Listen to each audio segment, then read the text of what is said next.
Check. Check.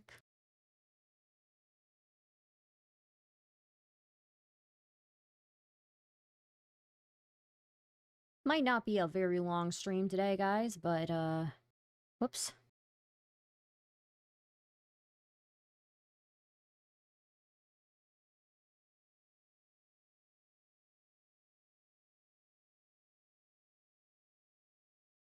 You can hear me? What do you mean no audio? You can hear me? I know you can hear me. I see the volume going up and down. You cannot troll me, sir. You cannot troll me.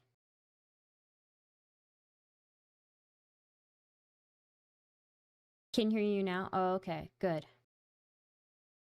Okay. How's it going, Dimer Boy? Long time no see.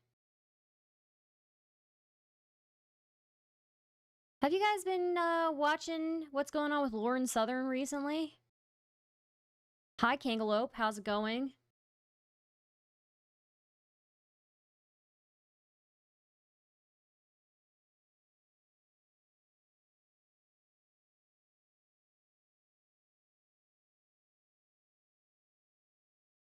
It was a bit delayed. No troll here. Oh, okay. All right.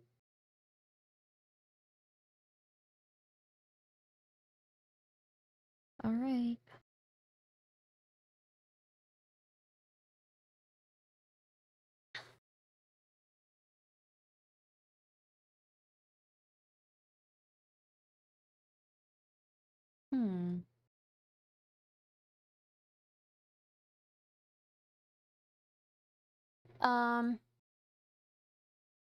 So gets your A's for the NFL draft? You know I don't know anything about NFL. Why would I know anything about that?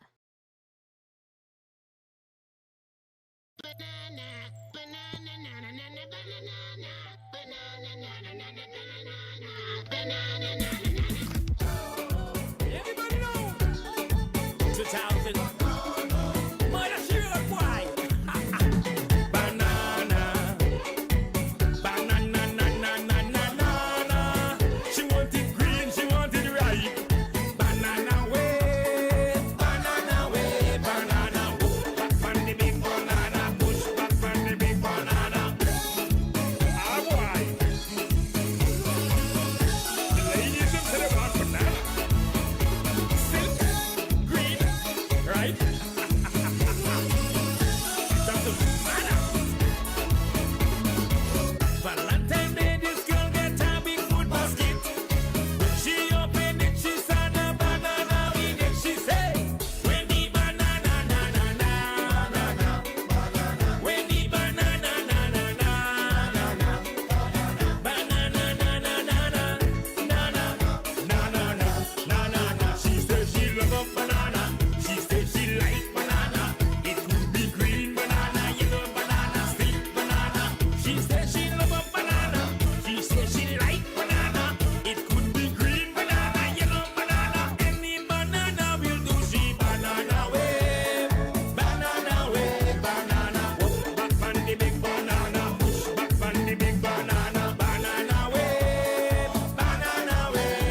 Now my shoulders hurt. I'm gonna send this clip into CNN when you're a contributor. What makes you think that I'll ever be a contributor to CNN? You really think me, of all people, is gonna be a contributor to CNN one day? Good God, dude. God help the world, really, if that happens. Good luck. Good luck to us all, really.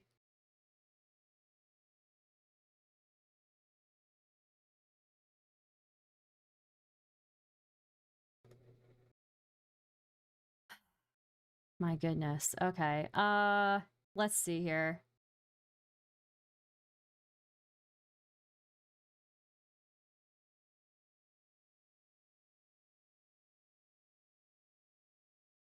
I just got back from a rural Indian village with no Wi-Fi, and this is the first thing that I see on YouTube.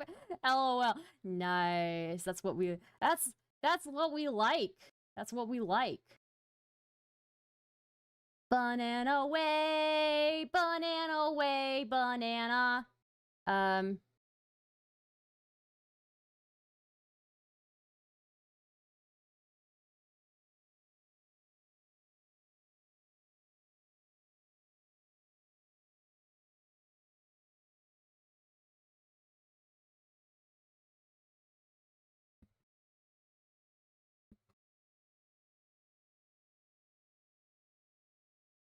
Okay.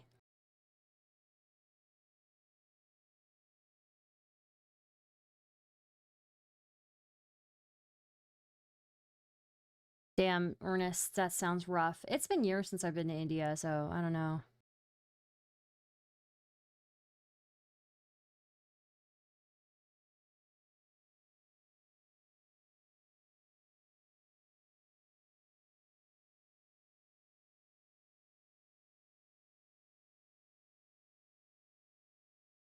Oh no.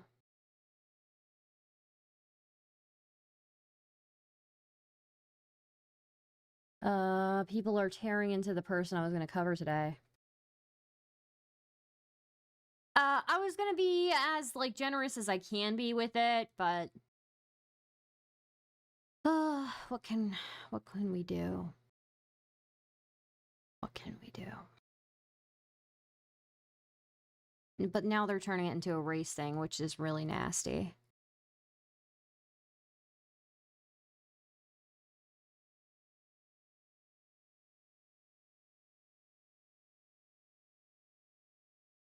ContraPoints posting some bangers again, of course.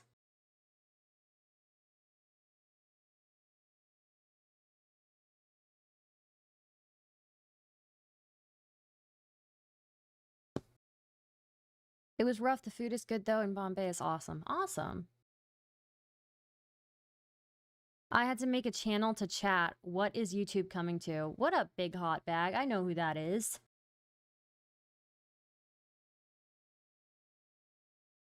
Banana way, banana way, banana. Okay.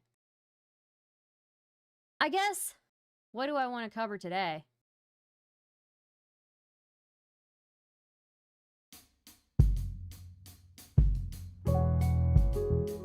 I chose the wrong time to stream. Basically, everybody is live right now. I should have really waited till, like, much later, or I should have started earlier. Because right now is the hot time to stream. And, you know, Dancing Banana is not gonna cut it, okay? But I love this song. Do I let our love die when you're the only other keeper of my most precious memories? Yeah. Call it mid-Twitter drama, and maybe you get curious R-words like me. I've been drinking. Also, hi, cute bunny. Why is that gotta mean I can't call you about you and me? 'Cause I'll do anything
does having a banana dancing to that song make it less romantic?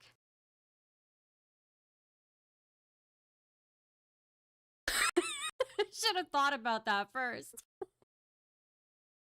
But it's such a sweet song. It's like, who hasn't felt that way? Who hasn't felt that, like, I'll do anything for you to love me again.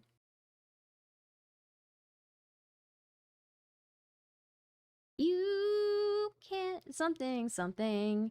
I'll change for you. Like, who hasn't felt that? Who hasn't been like, oh my God, I will give up my entire being for you. I'll change for you.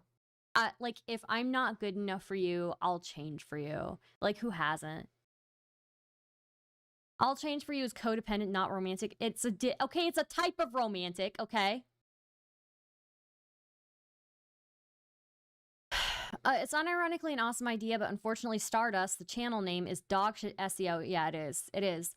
I don't know how to fix it. I don't know how to fix it. It's Stardust IRL is my live stream channel, and Stardust officially is my YouTube, my main YouTube. But yeah, I mean, what am I gonna do? I have to just keep reminding people. Stardust officially, that's my video essay channel. Stardust IRL, that's my live stream channel. You know, you have to call me by my full name, okay?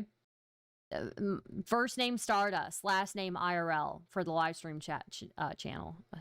Anyways, the day I type drama into search, my algo should be, but it's still not. I've sifted through Stardust looking for a star a bunch of times already too.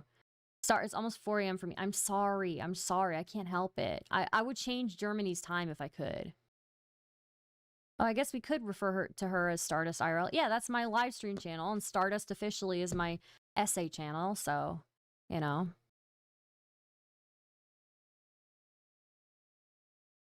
We're gonna listen to that song again because I like it.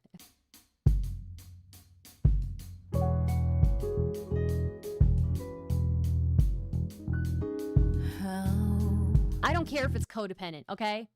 Everybody's felt this way one day, one way or the other, okay? Maybe we're all adults and we know this is unhealthy, but we've all felt this way, okay? Do I let our love die? Already, Conduit? I need to catch up. Oh my God, Conduit is just pumping out the video essays. I need to catch up. The only other keeper of my most precious memories. Fair enough, pretty. Yeah. I've been drinking. Why is that gotta mean I can't call you about you and me? 'Cause I'd do anything for you to love me again. If you don't like me now, I will change for you.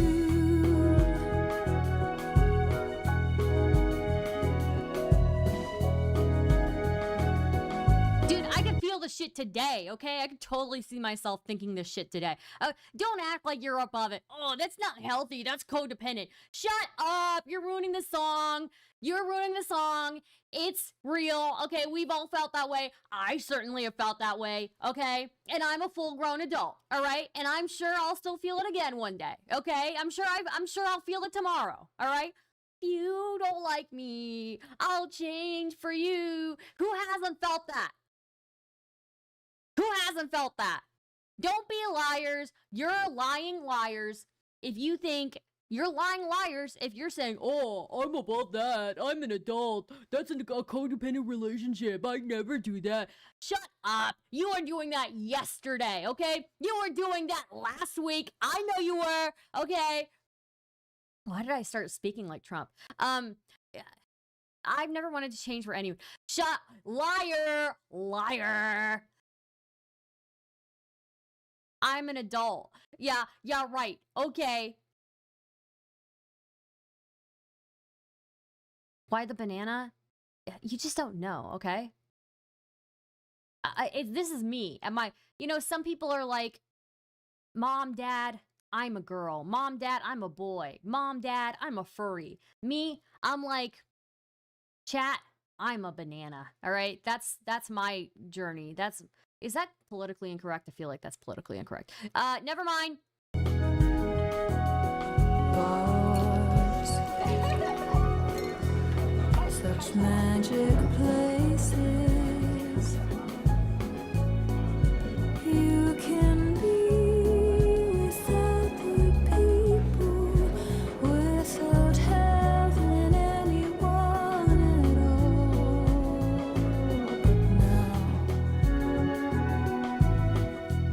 Now they say they're closing. So I'm loitering outside, watching all the cars passing by, like a kid waiting for my ride. I'll do anything for you to love me again. If you don't like me now, I'll change for you. I'll change for you.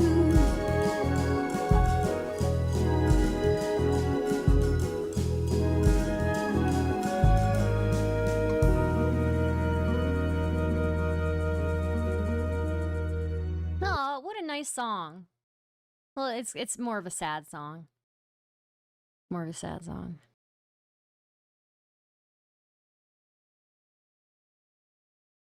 Nobody. I like that song too by Mitski. Nobody.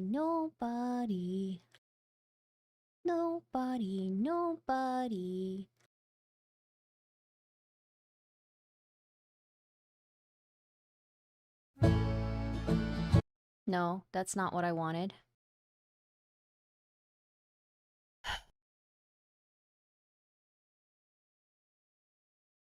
Nobody. Ah, this one.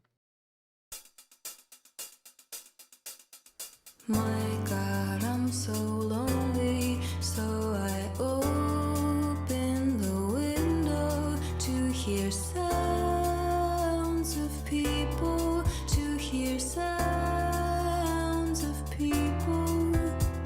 Venus, planet of love, was destroyed by global warming. Did its people want too much too? Did its people want too much?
I'm gonna be shitting on a Twitter person today.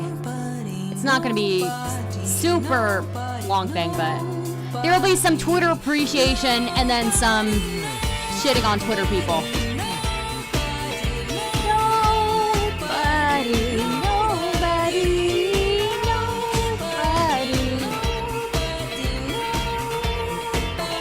Hi, Acid Lib.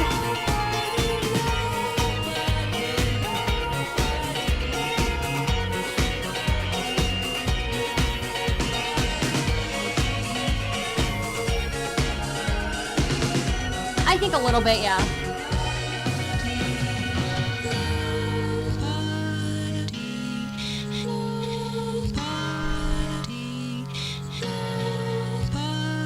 Okay, all right, let me just turn my, okay, a little bit, yeah. So I'm gonna say it is the flaws of youth, okay? I'm not gonna go too hard on this person because I see what they're trying to do, but it is very much the flaws of youth, okay? So let me pull it up here. Flaws of youth. But I feel like I need to give some context first, okay? Do you guys know who Dye Workwear is on Twitter? Raise your hand in the chat if you know who Dye Workwear is on Twitter. Very iconic personality on Twitter. Very iconic, okay?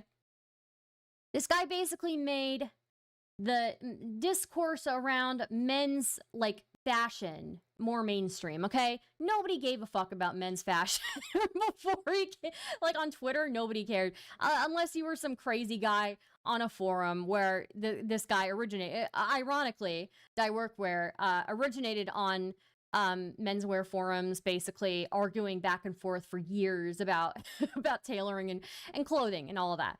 So here, I'll show you guys who. So basically, Dye Workwear, if you're not familiar, is broadly known as the menswear guy on Twitter, okay? His name is Derek Guy. He's a prominent writer, commentator, and expert on classic men's style and tailoring. Yes, this is the popular menswear dude. And he, you can see his expertise really come out when he talks tailoring, okay? This dude is next level, all right? He gained a lot of popularity on X/Twitter, whatever you want to call it, for his detailed takedowns of prominent political figures based on their attire. And he would make these detailed threads on suits, fit, fabric history, and critiques of trends.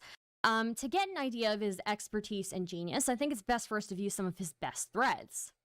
So, one of these threads is Derek. Basically, somebody messages him and they ask him, how do I dress more slutty? I want to look like a premium male escort paying his way through grad school. He says, I'll give this a shot. Ideas threaded below. Yes, he is the one who did Kermit. We'll get there, okay? Yes, this is the popular menswear guy. He fucking destroys Republican commentators on the regular, okay? But he doesn't do it, he does it in a very strategic way, okay? The way that he does it is he is so, and for lack of a better word, but he is just so autistic about it. Like, you cannot, it is just unbelievable. Like, this dude just goes into so much detail, and by the end of it, like, this dude destroyed fucking JD Vance, or he destroyed fucking Matt Gaetz, okay? Now, let's go through this, okay? This is just him talking about being slutty as a man. 70s tailoring. I know 70s tailoring has a bad reputation. The decade, taste forgot. But you can pull some elements in a way that will look good today. Slightly structured shoulder, longer jacket, flared pants. Can be colorful or muted. Low-cut t-shirts, affectionately called slutty tees on menswear forums. These can be worn with directional tailoring or certain types of casual wear. E.g. Margiela. Here you see it with E-Tots tailoring. Be careful with washing. Delicate tees need laundry bags. And, yeah, you know, he gives his, thing, whatever, okay? Silky shirts. I agree with this, okay? Nothing, hello, silk shirt R&B, okay? A silky shirt made from actual silk or alternative like rayon or tencel will make you feel like Richard Gere in American Gigolo. Unbutton the first 2 top buttons if you want to look slutty. Pair with a cool pair of pants. I like Lemaire or casual tailoring. He gives his he'll give his opinion for what he suggests for light mode on Twitter is great. Look, it's for visibility, okay?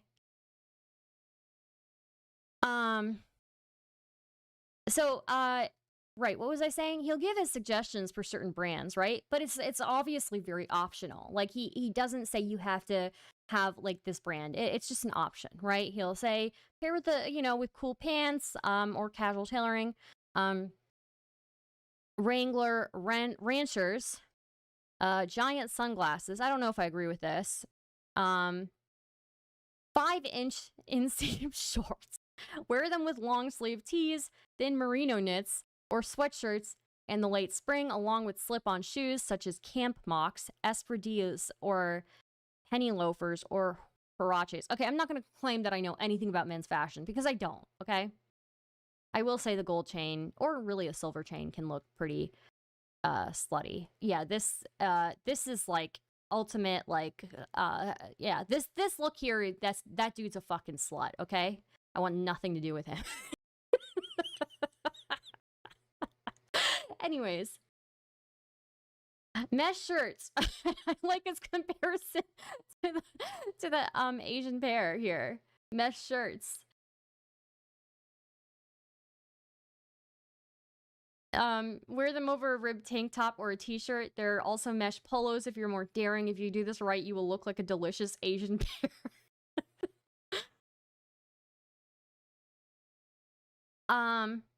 Anyways. So anyways, yeah, that's one of his things. Let's go into his more detailed things, okay? I don't know if I agree with all of this, but like, look, I'm no menswear person, okay? I'm not gonna claim that I know more than this guy. The dude spent his youth arguing in the deep forums of the internet about fashion. There are deep forums for everything on the internet, okay? Everybody thinks, oh, deep forums, it's about this, it's about that. No, there's deep forums for everything, and this guy was down in the fucking fashion deep forums. So, okay. He does a whole thread on collar gaps. So, that's a thing that I didn't even think of, and I'll never think about in my life, okay? I will never think about this in my life. Let's go where he evaluates Ben Shapiro's attire by comparing him to the Polo Bear. Before we get to the... Let's scroll all the way up here, okay? The producer of Ben Shapiro's show reached out to me to see if I'd like to discuss Ben's attire on his show. Like with Piers Morgan, since Ben invited feedback, I will do a thread comparing him to a menswear icon. This time, Ralph Lauren's Polo Bear.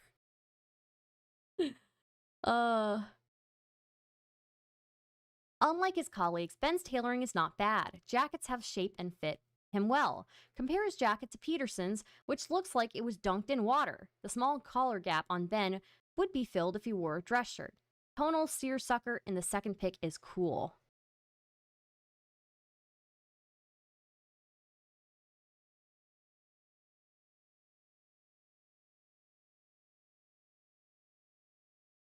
Unfortunately, a tailor can only do so much. They only make your clothes, not put them on you. For men of a certain social class, this task would have been historically performed by a valet. Such a relationship was hilariously depicted in British TV show Jeeves and Wooster. Yeah, I'm not going to play this because I don't care. Most men today, including the ultra-rich, don't have valets, so they have to dress themselves. Ben is not very good at this because he doesn't understand the cultural language of clothing. He combines random things based on what catches his eye in the morning. For example, tan belts don't go with charcoal suits because tan leather was historically worn in the country and charcoal worsted was worn in the city. Likewise, a burgundy dress shirt with black jeans and tan sneakers says nothing except, "I'm sad, Express is closing." See, it's like he goes into this detail that is so completely unnecessary, and he like tears people apart while he's doing it. Compare this to Polo Bear, whose outfits have a sense of culture and history. He knows how to marshal patterns, fabric, and color so that his outfits communicate something. A fishing vest with blue chambrays, a turtleneck with pinstripe suit. Keep this in mind as we go forward. Yeah, this makes sense.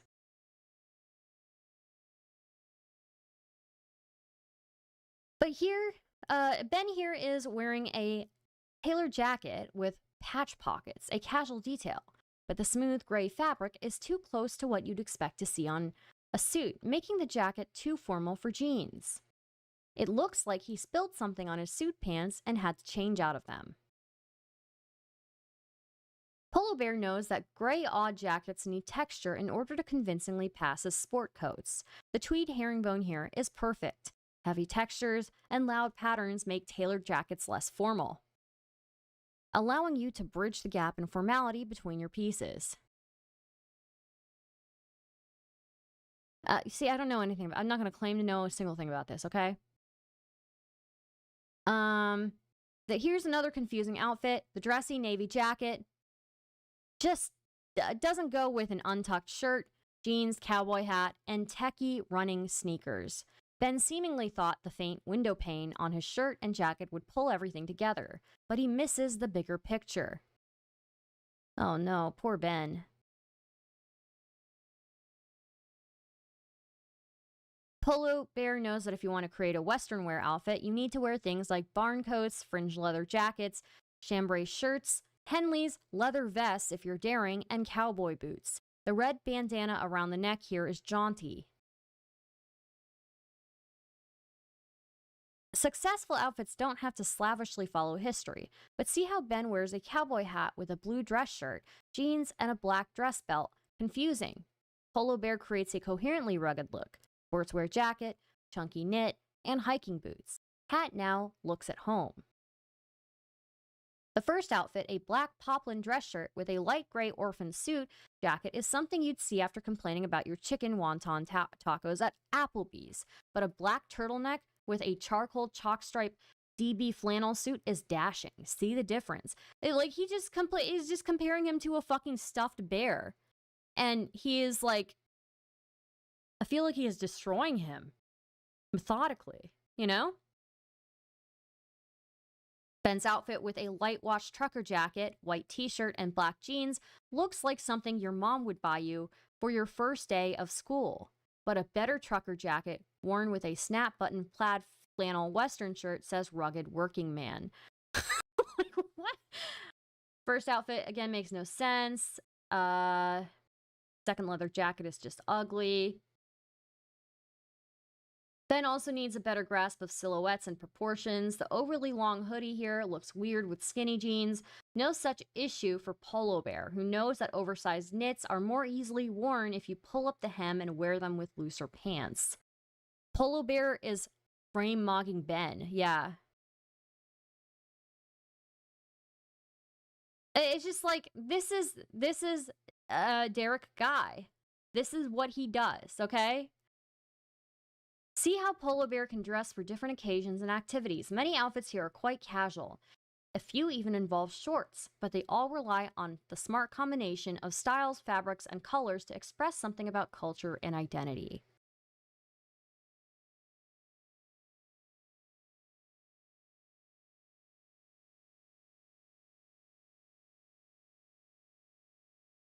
The best way to learn this language is to pay attention to culture, or just copy the Polo Bear. So cute!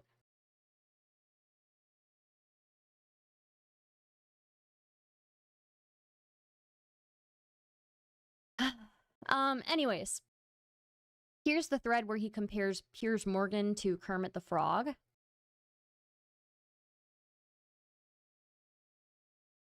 What an iconic Twitter person, okay? Someone from Piers Morgan's staff asked if I would like to come on to Piers' show, Piers Morgan Uncensored, to talk about the state of his attire. Since he invited feedback, I thought I'd do a thread comparing his style to menswear icon Kermit the Frog.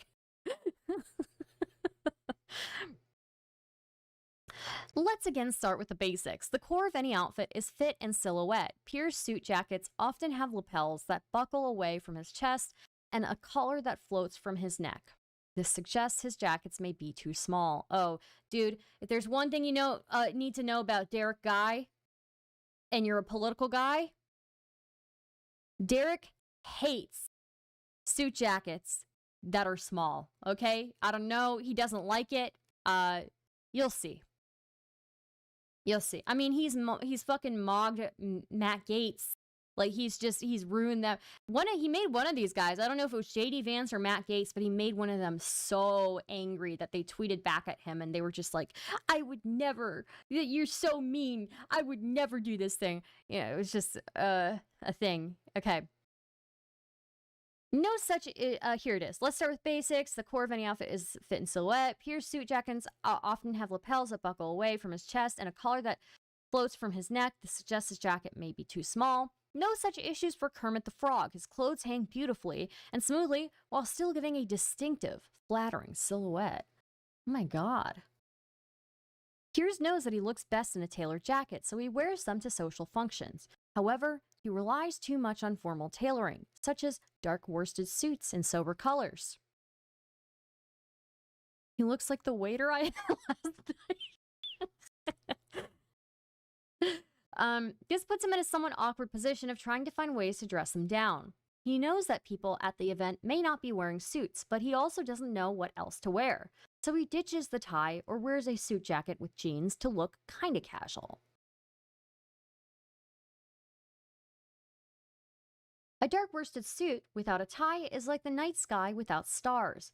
Kermit the Frog understands this, so he always makes sure he has something, sheen, color, or pattern, between his jacket's front edges. This adds a bit of visual interest to what's a very sober ensemble. Kermit also knows that if he doesn't want to wear a tie, he should opt for a more casual top. He often reaches for a charcoal turtleneck. Since turtlenecks aren't meant to be worn with ties, he doesn't look like he's missing something. Since Piers seemingly only has dark worsted suits in colors such as black, navy, or gray, he often looks like he's just come out of a business meeting, even when he's at social functions. No such issue for Kermit the Frog. I don't think he's being particularly mean here, you know? He's just like, okay, here's the issues. Look at Kermit the Frog. You know, maybe I'm being overly generous because I like Derek Guy, but no such issue for Kermit the Frog. He has a wider variety of options, such as tweeds, checked sports coats, and casual suits made from materials like linen and available in colors like cream. This allows him to look put together without seeming corporate. Look, I would never pass any of the tests that Derek Guy is putting out there, okay? I'm just, from the get-go, okay? I know I don't pass these tests, all right? For a more casual look, Piers often wears these plain, smooth merino sweaters in solid colors. These sweaters can sometimes be fine under a tailored jacket, but on their own they lack something. No such issue for Kermit the Frog. See, he just goes on and he keeps comparing him to Kermit the Frog. And just... But you know what? You really want to see him mog? You really want to see him mog somebody? You guys know Andrew Tate, right? We're not going to read the whole thread here, okay?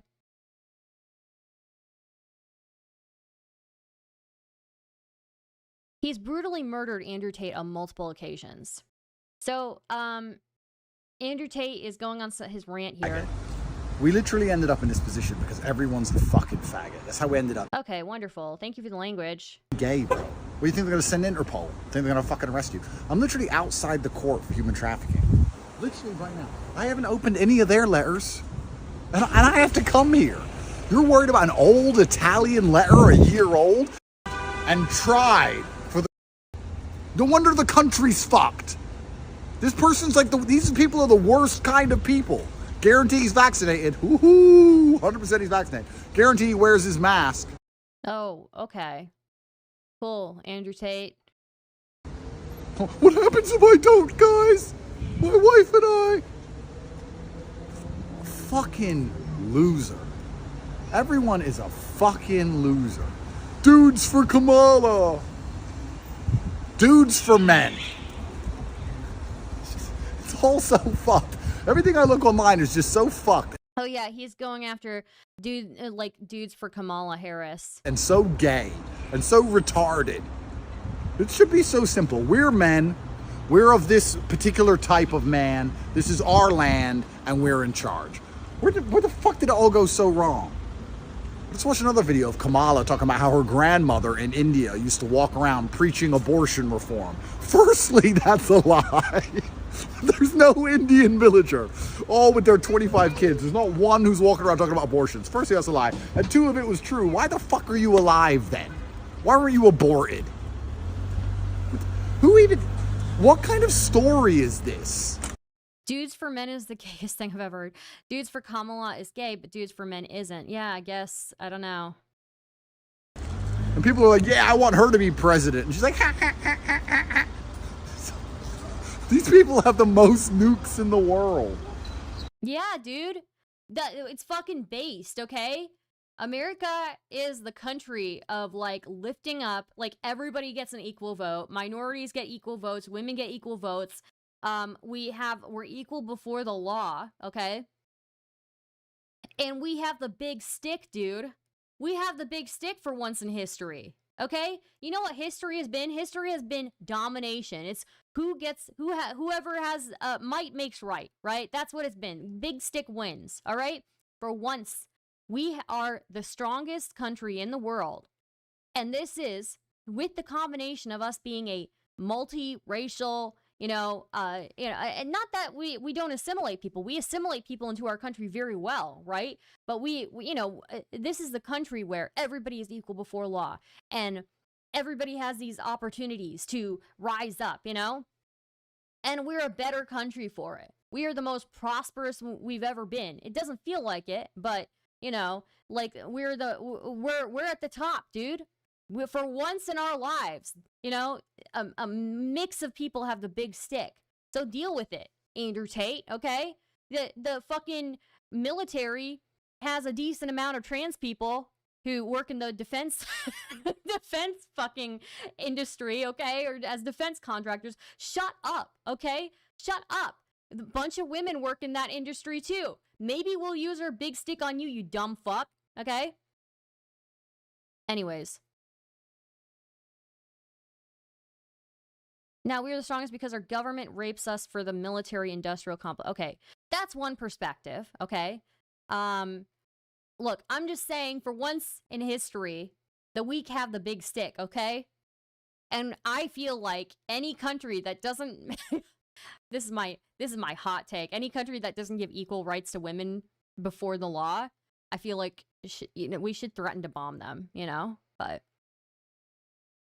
anyways, he fucking mogs Andrew Tate here, okay? Andrew, have you noticed you kind of dress like her? Look at this. He absolutely fucking murdered Andrew Tate here. He's complaining about dudes for Kamala Harris, and he dresses like Kamala Harris. No wonder he's mad. No wonder.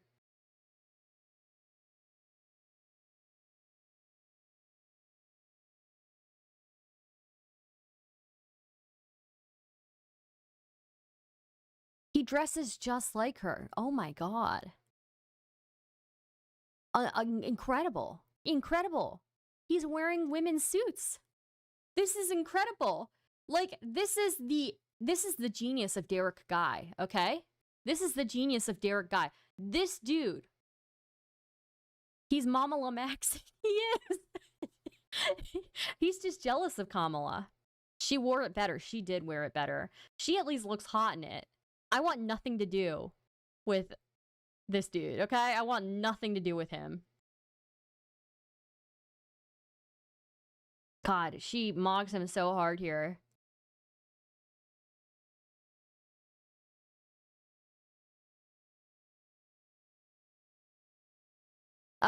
If you want to see him mog Andrew Tate again, I fucking love this. He's so good at this, okay? Sometimes I wonder if Tate and his followers know that he's wearing jackets that are historically considered women's wear. The short, tight fit, the stretchy material meant to fit over a bust. This is rough, dude. He is literally wearing women's wear here.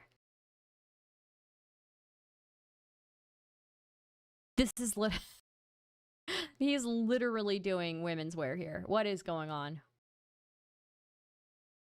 I don't like this. Why do I... Yo, explain to me why in this picture I see his boobs, okay? I don't need to see your boobs. I don't know you like that.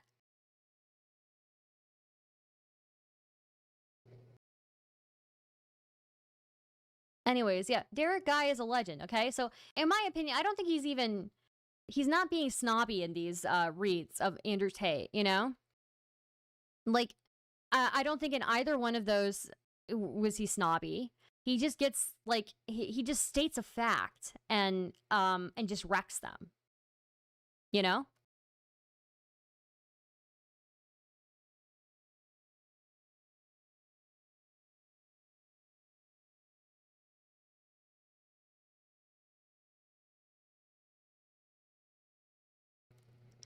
And then in the threads, I don't think he's particularly snobby. He just gets so detailed that he like just tears the subjects apart. So why am I bringing this up, you may ask? What is going on here, Star? Why do you care? Okay, I don't really care. I think Derek Guy is hilarious, and I like to see his threads, even though I don't understand anything that he's saying. Okay, but there's a new kid on the block who seems to be attempting to do something similar to Derek Guy. And you may have seen it because now she's getting, flamed a lot. And some of that flaming is not just, okay? I will say, I know what it's like to be a brown woman on the internet, especially on Twitter, and to make people mad. And some of it is people being horrible, okay? But some of it is like, I see what she's trying to do and she's not doing it right, okay? Now, to give some context, Ella Debbie, she is a content creator and an influencer. She's 18 years old, okay? She's 18 years old. She's Sri Lankan, half Slavic, I believe. She's a content creator, a fashion commentator, she's an influencer. She works for a fashion brand, and she writes on the intersection of style, politics, and culture, right? That sounds like a very interesting intersection to write on, okay? She gained notoriety for publicly supporting Zoran Mamdani in the NYC elections, you may remember. Media has covered her as an interesting juxtaposition of someone with leftist politics and high-end fashion tastes, okay? Which is not, I mean, I guess depending on who you talk to, maybe it's not contradictory. I personally, I'm not like a socialist. I'm like a Democrat who believes in strong, safety nets. A capitalist who believes in strong safety nets. So like, I'm not like communist or whatever, I think I like nice things. I appreciate nice things. I appreciate like nice brands and stuff. Okay. But, I don't know her like perspective on that, I guess. Anyways, I think her responses here have been pretty iconic. Like, the amount of attention that people are giving to her, and she's just responding and she's having fun. My name is Ella Devi and I approve this message. Right? I think that this is a pretty iconic response from her. And she's received awards in her career so far, despite only being 18. So I think she knows what she's doing when it comes to fashion. She's even commentated on things that sound interesting, like the appearance and the role of camo in fashion over the decades, right? But recently she's done her own version of commentary on right-wing influencers or right-wing commentators, and I feel like it falls flat. Maybe she just doesn't have the experience that Derek has, arguing on the dark corners of the internet about fashion, and that's why it's falling short. But I just want to go over it with you guys, okay? I'm willing to be very charitable to her because I know what it's like, and I'm much older than her, and I know what it's like to be, getting a lot of attention on the internet. And, having the crazy people come out of the woodwork, which she does not deserve that. But I do think that some of the criticism is warranted, right? So here's her commentary on Erica Kirk, okay? Now, I don't know why, but this just feels different than what Eric is doing. Not Eric, this feels different than what Derek Guy is doing, right? This just feels different. Erica Kirk is wearing an embellished flutter sleeve tulle gown from Thea Thea with a white leather Gucci Dionysus D-tier Gucci bag. Not only could this outfit be found on a 70-year-old woman, but also this dress is currently in the clearance section at Saks Fifth Avenue. ... Yikes. So this just feels different, right? It just feels different to me than what Derek is doing. Am I correct? Am I correct in that assessment? It feels different. I understand what she's trying to do. She's trying to read these people to filth, okay? But it doesn't vibe with what I perceive are her values, right? I think the study of fashion, you know, that can, like, I can totally see, like, maybe, you analyze, like, I don't know, I could see maybe how you can appreciate fashion and the things that it means and the identities that it's meant and shaped over the years from the perspective like of a left-wing, like, socialist or communist or Marxist perspective or whatever. I could see that. And I could see her, you know, caring about, like, you know, the fashion industry from that perspective. But this comment here just does not feel aligned with any of those values, right? There's nothing yikes about buying something on sale or on clearance, yeah. It does feel like it's more mean-spirited. Erica Kirk is wearing an embellished flutter sleeve tulle gown from Thea with a white leather Gucci Dionysus D-tier Gucci bag. Not only could this outfit be found on a 70-year-old woman, but also this dress is currently in the clearance section at Saks Fifth Avenue. Yikes. So I don't know why it being in the clearance section is something that's wrong, right? I don't understand it. Then somebody says, I actually really like the dress and I like how it looks and that it is cheap. I hate Erica Kirk though. And then she says, it's not even about it being cheap. It's about being a good shopper or employing a good stylist. There are cheaper and cooler options out there if you know where to look. But if it's not about it being cheap, then why are you making the comment about it being on clearance? Right? Like, if it's not about how expensive it is, why the comment on it being in clearance? Why the comment on it being D tier? It's a nice Gucci bag, expensive at that, let it be. Expensive should never be anyone's criteria for good taste. The last time that bag was cool was back in the 2010s. Okay, but, like, you're saying expensive shouldn't be anyone's criteria for good taste, but then again, why are you listing the fact that it's currently in the clearance section? If it's in the clearance section, what does that mean? Maybe she's commenting on it being the clearance section because it's out of fashion, right? Maybe I could see her saying that, but that's not evident to the average person. She's having, like, a translation error. If she truly means that this is not about how how expensive it is. If it truly is not about how expensive it is, and it's really about, like, oh, it's out of fashion, she needs to communicate her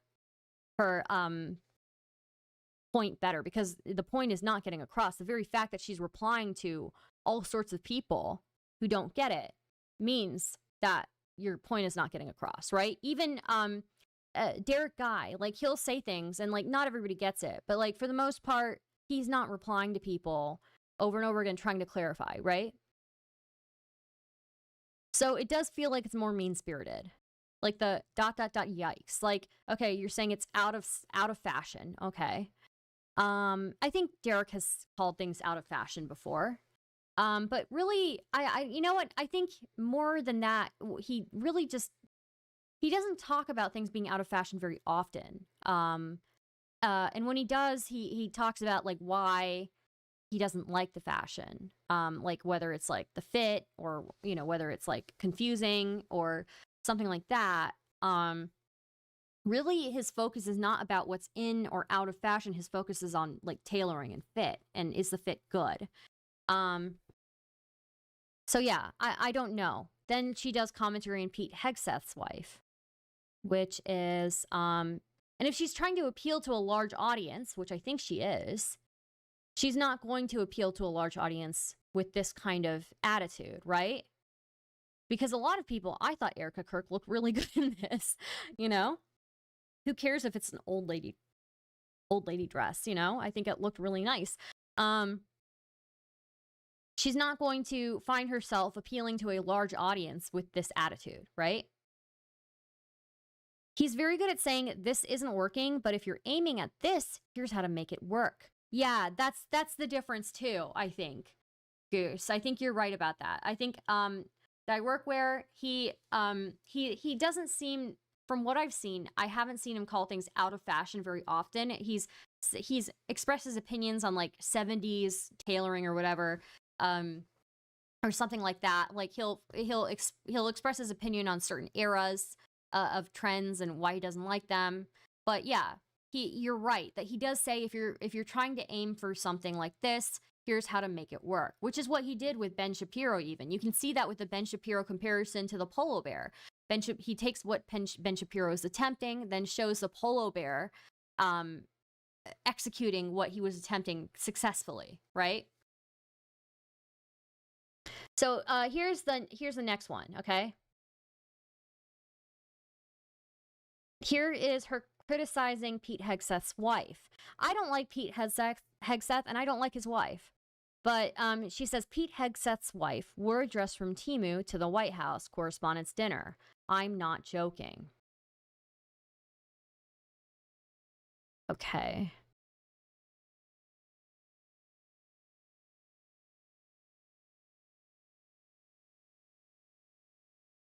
He seems more objective, less in or out of fashion, but more timeless classics versus always look terrible, along with styling properly. So yeah, maybe I wouldn't have worn. I probably wouldn't have worn a dress from Temu to the White House Correspondents' Dinner if I'm going to be real with you, but at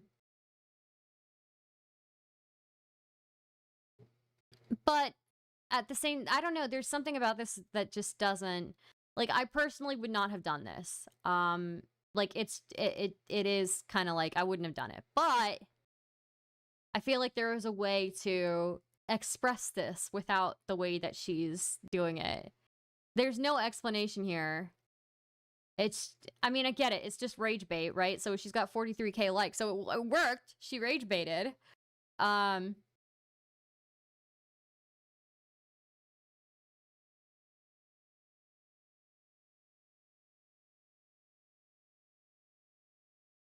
So she has to clarify later, you know?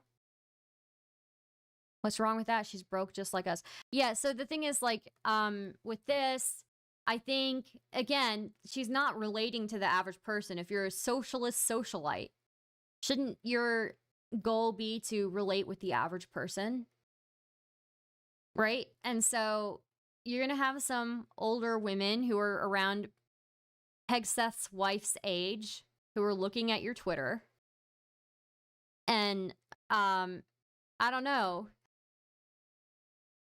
Oh, she's rage baiting. Yeah, I think she is rage baiting. She rage baited Asmongold. I think part of it is rage baiting, but part of it is she's not coming across the way that she wants to. I don't know what she's aiming for. Then there's a critique of her. Somebody critiques her.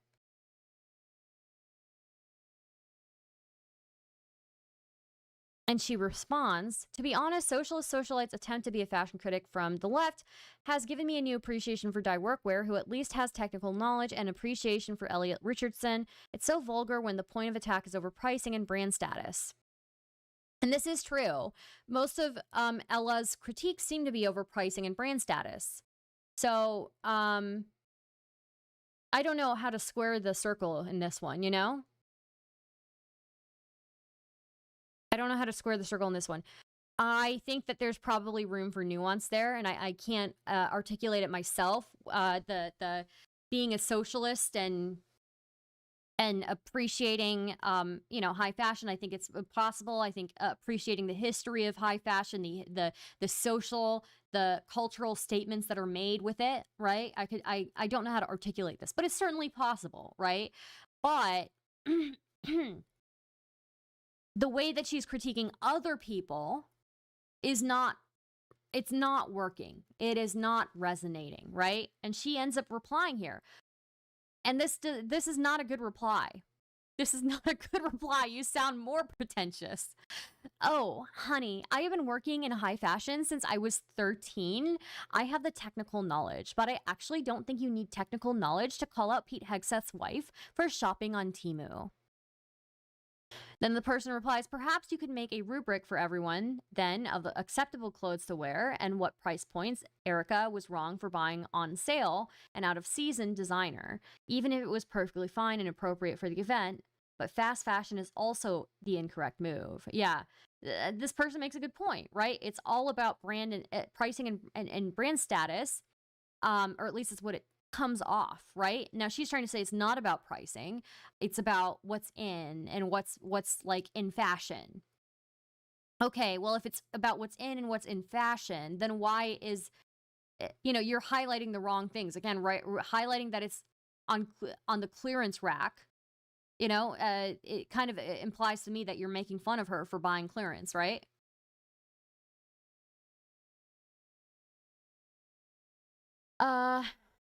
She replies, once again, not my point, and way better options you can find for cheaper, like renting. It's not even about it being cheap. It's about being a good shopper or employing a good stylist. Who has a good stylist? Like, nobody has a stylist, period, okay? There are cheaper and cooler options out there if you know where to look. Who knows where to look? This is like, okay, you're talking from the perspective of a high fashion person. At least when Derek talks about this, like, he acknowledges that the average person doesn't know what the fuck a collar gap is. Like, he explains it, that he made a whole fucking thread about it, right?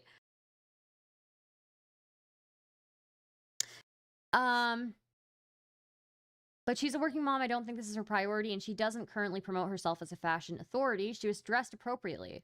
Why should she care about being a good shopper? And Rent the Runway and other services aren't everyone's cup of tea. Fashion-minded people can tell when someone has a rented dress at a wedding or gala anyways. Being realistic with budget and your image is what some people prefer over having the most expensive / up-to-date taste, but borrowed, while others prefer to be seen as tastemakers / thrifty. Rich people have style. Not even most rich people have stylists, though. If Matt Gaetz doesn't have one, then, I need a YouTube blood sports debate between her and Derek Guy on the correct approach to fashion. I don't even think Derek Guy would have a blood sports debate with her. I think he would just say that, she's young and ignorant, That's kind of like the vibe I'm getting, that this is a person, she's got a chip on her shoulder, she's 18, she's won some awards for her work. So she's got a little bit of a chip on her shoulder, and she doesn't know how to be relatable to the average person. That's the read I'm getting on her, She is talented. She's talented at what she does. But she is very disconnected from the average person, Renting is fair, though. On the high end, there are a ton of groups that rent out pieces. I would agree with that. She needs to specifically point out why the outfit looks bad rather than just saying it's out of style or cheap or whatever. Matt Gaetz just asked what his 16-year-old girlfriend, asked his 16-year-old girlfriend what's popular with the kids right now. Yeah. Another critique of Ella that I found, I think this one was particularly good. This one critique here.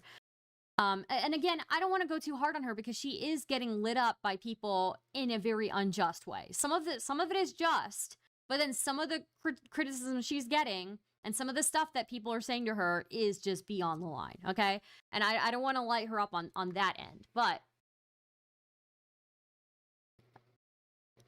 so here it is. Ella is directionally correct that right-wing women have a taste problem, consistently frumpy / dowdy, but her analysis stops at they're bad people, therefore they have bad taste, which betrays a fundamental incuriosity on her part. No interest in why these women dress this way.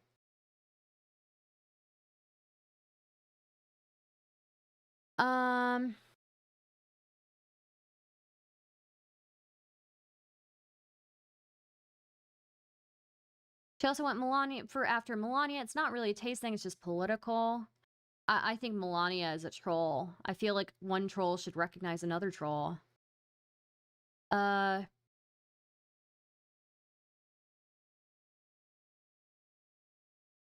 But I think Erica Kirk looked good in her dress. But it's not like Ella offered any alternatives, right? Okay, she says one thing that she says is, "Oh, it's not about the price. It's you can find more it's about knowing where to shop. You can find pieces that are cheaper and look better." Okay, how come you haven't offered places to shop? How come you haven't offered places to look for these things, right? That's something that Guy Workwear would do, Derek would do, right?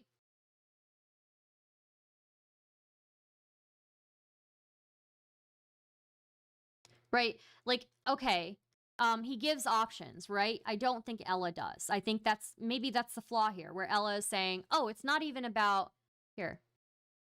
Not my point, and way better options you can find for cheaper, like renting." Right? But then that's the end. That's the end of her suggestion. It's not even about it being cheap. It's about being a good shopper or employing a good stylist. There are cheaper and cooler options out there if you know where to look. Where should people look, Ella? You're saying, okay, you're giving a half solution, right? I feel like at least Derek would give a full solution here.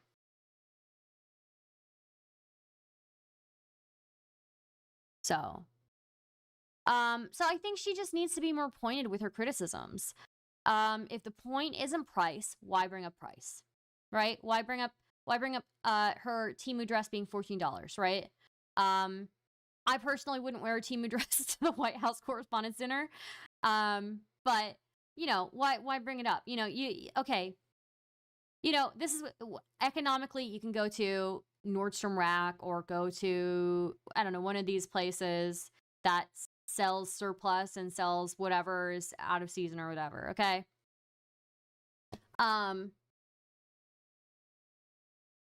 Why bring up price? Why bring up that Erica Kirk's dress was in the clearance section?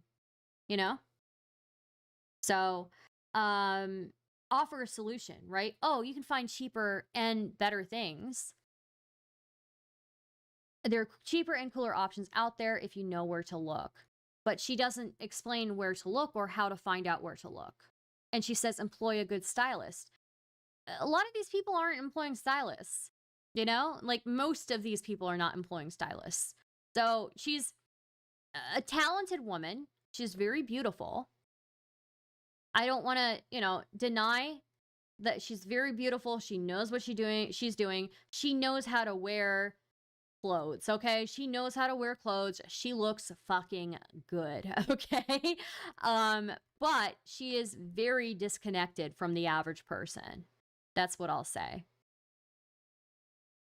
And yeah, hopefully she gets better with time, but this is going to be very much a growing pain. Yeah, she looks good here. She looks good here. Yeah, I mean, she knows what she's doing, But classic lefty, just read more color theory. Funny, very funny. Though I will say she does kind of dress very monochromatically. For somebody who is into fashion, she doesn't seem to vary her color palette very much, but not to say that I vary mine very much either, but yeah. So the next thing I wanted to cover was Lauren Southern and her evaluation of like the culture war stuff. But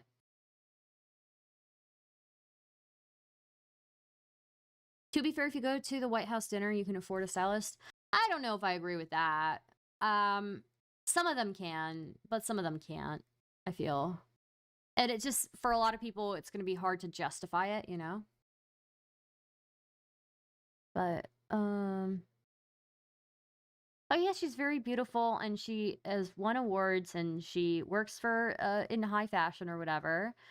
She's very cute, but her tweets are very out of touch with, like, the average person. And her being a socialist socialite, in quotation marks, okay, should probably work on being relatable to the average person more, You can tell that she's lived a very isolated life, essentially, is what I'm saying. I wanted to cover this, okay, because I think the perspective of Lauren Southern as somebody who was inside the culture war, who shaped a lot of these a lot of these conversations about culture war Hey, everybody. is very interesting. But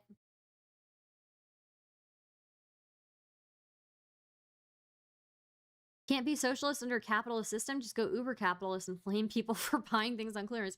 I mean, it's just okay. But even if you can't afford a stylist, you can at least afford to not buy your dress on Temu. She's just correct there. I would agree with her on that.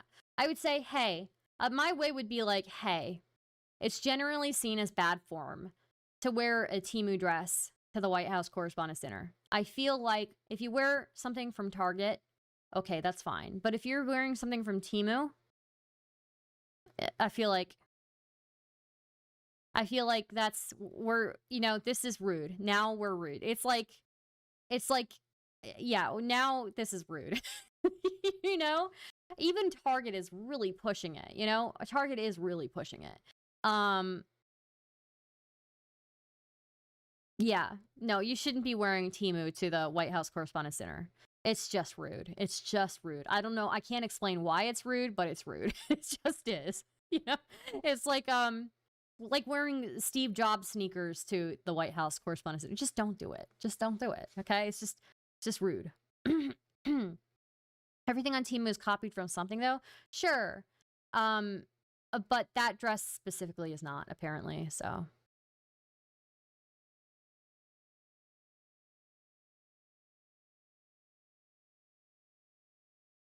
I think if you're wearing everyday clothes, like, yeah, go ahead, buy from Temu if you want, you know? Like, whatever. Who cares? It's all the same, okay? It's all the same. I'm not a snob. I'll buy from wherever. I don't buy from Temu, but I'll definitely buy from a cheap store, you know? I don't buy from Temu because they steal your data. But, or at least that's what I've heard. But I love banana. Yeah, but I will buy from other cheap stores. I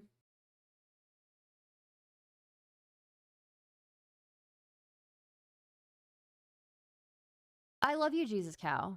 I wanted to watch this, but I don't think I have time. I think it's already late and I have other things to do. So maybe next stream we'll watch this. I think it's very interesting to get Lauren Southern's perspective on the culture war stuff. Her as an insider now that she's on the outside. Long time no see.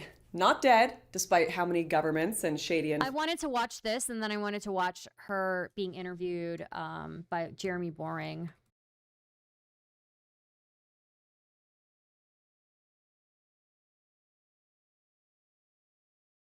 I don't buy from Temu. I just stream on YouTube because Temu steals your data. Okay, well, I don't know anything about data, okay? Fuck, maybe I am getting all my data stolen, okay?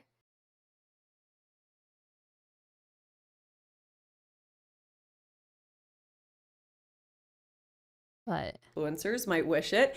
Still kicking, and as I mentioned, what was it, 5 months ago now? If I came back, it would only be... But if you ask me, would you buy from some dirt cheap clothes from China? Absolutely, you know I would. If it's just for like everyday wear, like, yeah, absolutely. Especially because I'm like working on losing weight, you know? But kind of got your ass. That's true. I guess all my data is being stolen all the time. Maybe I should just give it up, you know? I just give up all my data. You guys can know everything about me and how lame I am.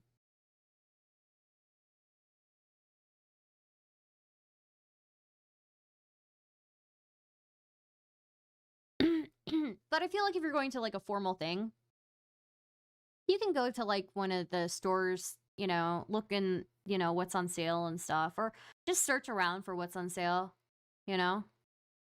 There's some good mid-level clothing stores as well, you know? But tell the CCP the CCP probably already knows everything about me. Like,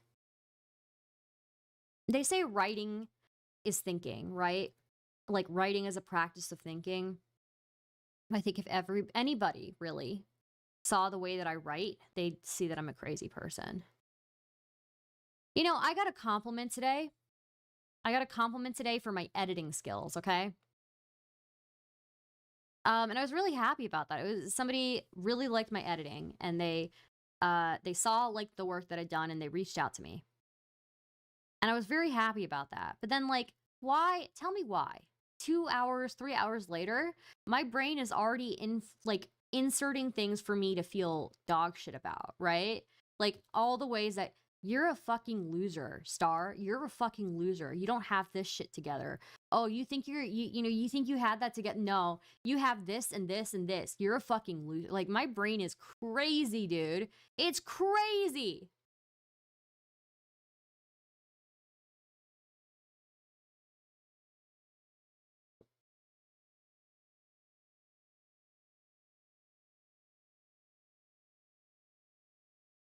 Are you sure it wasn't sarcastic? I know it wasn't sarcastic. I get I'm like, oh wow, that's so validating. And I feel good for a little bit. And then my brain starts inserting things. It's literally like, it's terrible. The brain starts telling me like, oh,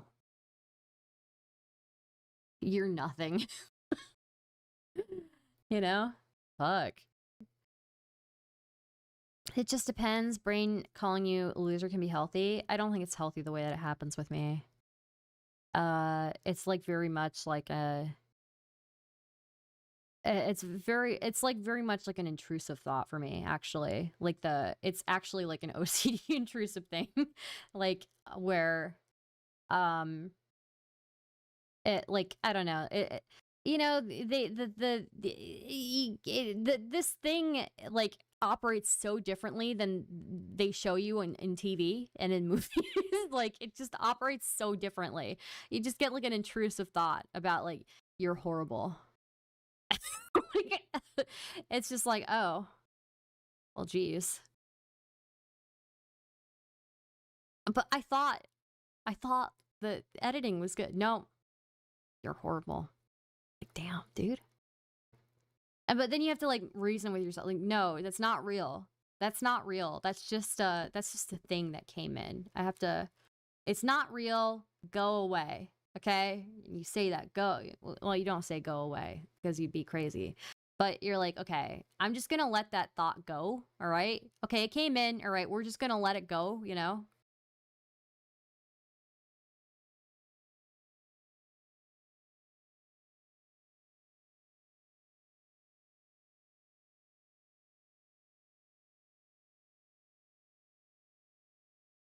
You know, I think everybody gets these, but like it doesn't. Everybody gets doubt. I don't think it like sits in their head the way that it sits in my head. You know. So yeah, yeah, you have to let it go in and go out. You know. For me, my issue is that it goes in and it circles forever, and then I'm thinking about that for like 2 hours. So. Like, yeah, people get doubts. People get imposter syndrome and stuff, right? But they don't let it circle. What happened? What, because I put Lauren Southern on? I put a beautiful woman on, and you guys, as soon as I stopped talking about Twitter, you guys, peace out. Okay. Damn. Am I just a Twitter channel now? Crazy. Crazy. But yeah, no, it goes into your head and it circles, right? And it just circles for like 2 hours. And you're like, by the end of those 2 hours, you're like, oh my God, put me out of my misery. Like, I'm so tired.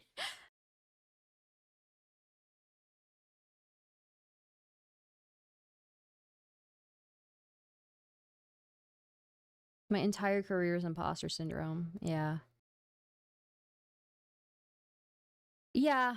I think normal people get imposter syndrome. I think it doesn't circle, you know, it just does not circle and evolve in their head like it does for me. I've settled my imposter syndrome by saying I'm not a musician, but I play one on the internet.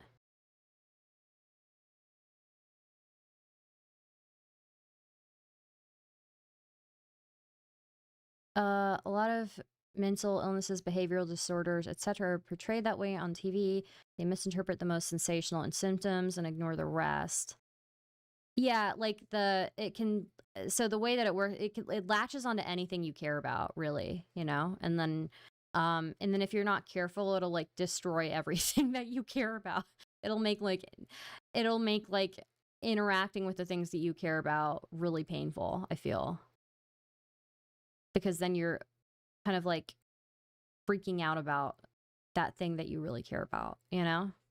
I don't know if that makes sense. I'm trying to be vague, but it's kind of like how okay, Rabby, okay, when Rabby was really getting sick, I was so worried about him. I would stare at him. Like I read multiple like nursing manuals. Like that's how like bad it got, you know? Like if you care about something, it'll, I don't know, it spirals in your head and just makes you yeah, it just makes you overdo everything, you know? That's codependent, Star. It's not codependence, okay? It's me caring about my bird, but maybe going a little bit overboard. Enjoy the callback. Very nice. Very funny.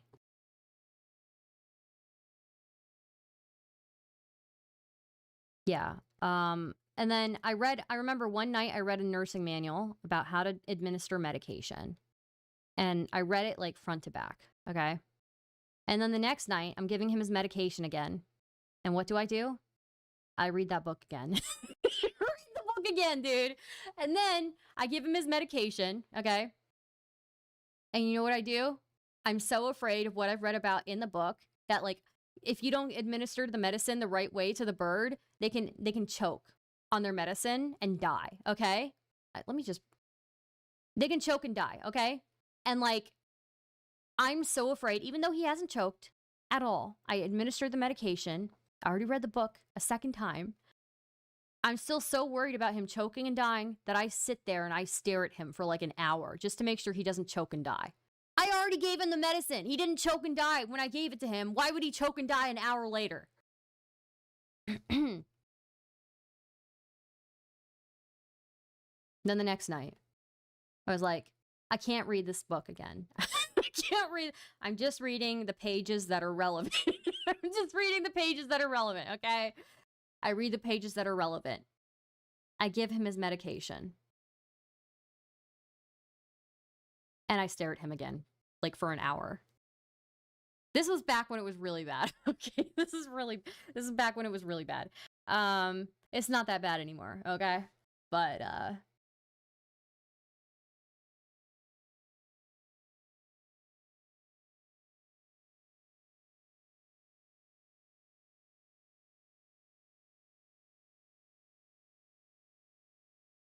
anyways, that's how it works, you know?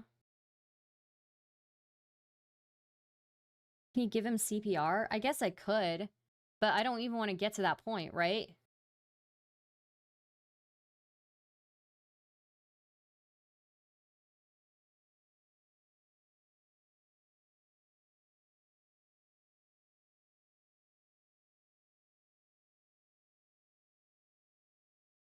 Yeah, no, it's like an intrusive or obsessive thought then followed by a compulsion, right? So like oh my god, what if I do it wrong and he chokes and he dies? Okay, I have to read this book and then give him his medicine. Now I have to stare at him for an hour to make sure he's not choking and dying. Yeah, or maybe 2 hours. If you know, if it's a really bad night. Though again, it's not like that anymore. Like these days, I give him his medicine, I look at him, I pet him, and I walk away, you know?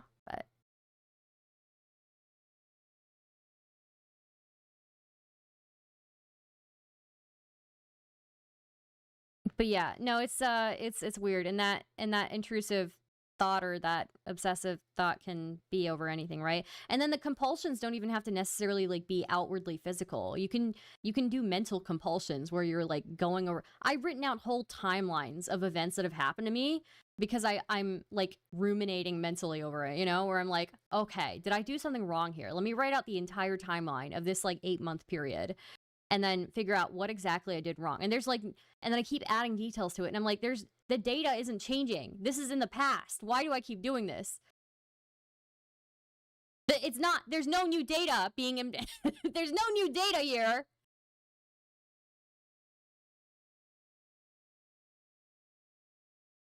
It's the same data. But no, maybe if I look at that timeline one more time, I'll figure it out. No, you won't figure it out. Maybe if I go over this thing in my head one more time, maybe if I really just think about it, maybe I'll come to a new conclusion. No, you won't. No, you won't. Stop thinking about it. Or, I don't know, distract yourself. I don't know. Terrible. Terrible.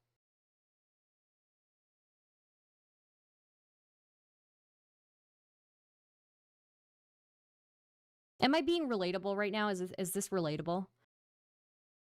Or am I just being weird right now? I feel like I could be really relatable, you know?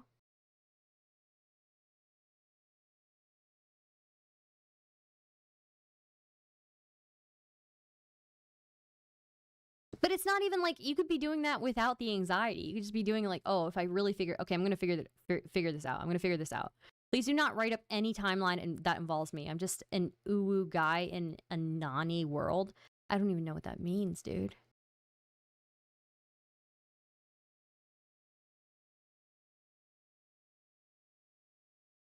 Do you know how many times I've written and rewritten video scripts? Okay. And they say writing is thinking. There's something wrong with me, man. Anyways, I'm relatable. I'm being relatable right now, right? You guys aren't like listening to me and being like, "Oh my god."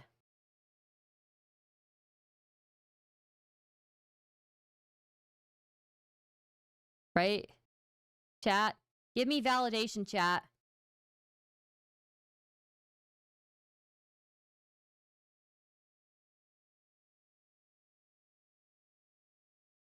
Chat, validate me. Say I'm being cute and relatable and quirky. Chat. Chat. What are you doing? I have to go. I need you to tell me that I'm being cute and relatable and quirky, okay? Never crash out. Can't relate. I'm not crashing out right now. I'm talking to you. Why are you calling me crashing out?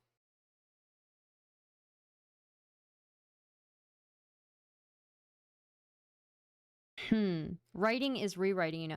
Okay, but like, are you on kick? Not right now. I am being quirky and relatable and cute, okay? You're being relatable. Thank you.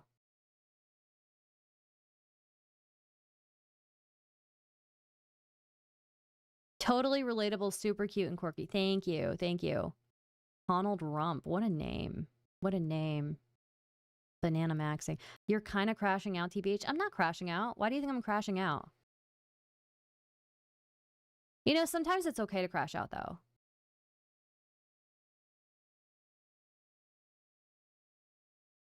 Okay, you're not just saying... Okay, now I feel like you're just saying it to say it. And you all think that I'm crazy now. And you're just saying it to be, like, nice. This is ridiculous. Show banana. Sure, cute. That. See, now you're making me feel self-conscious. And you're ruining it. You're ruining it.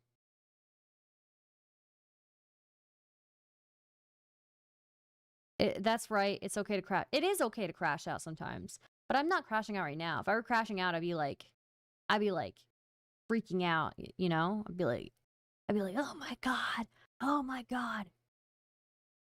Uh-oh. Okay. All right. Yes, we all are. All are what? We are. You're just saying it to make me go away?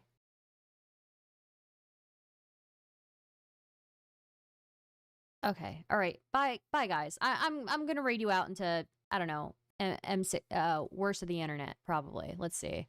Who can I raid you guys into? I have to go tend to my birds.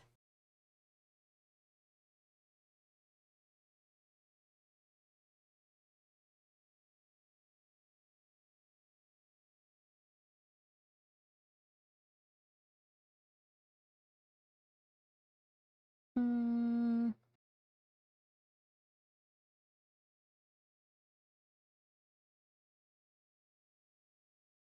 gonna raid you guys actually into... Let's see. Is worst of the internet on right now?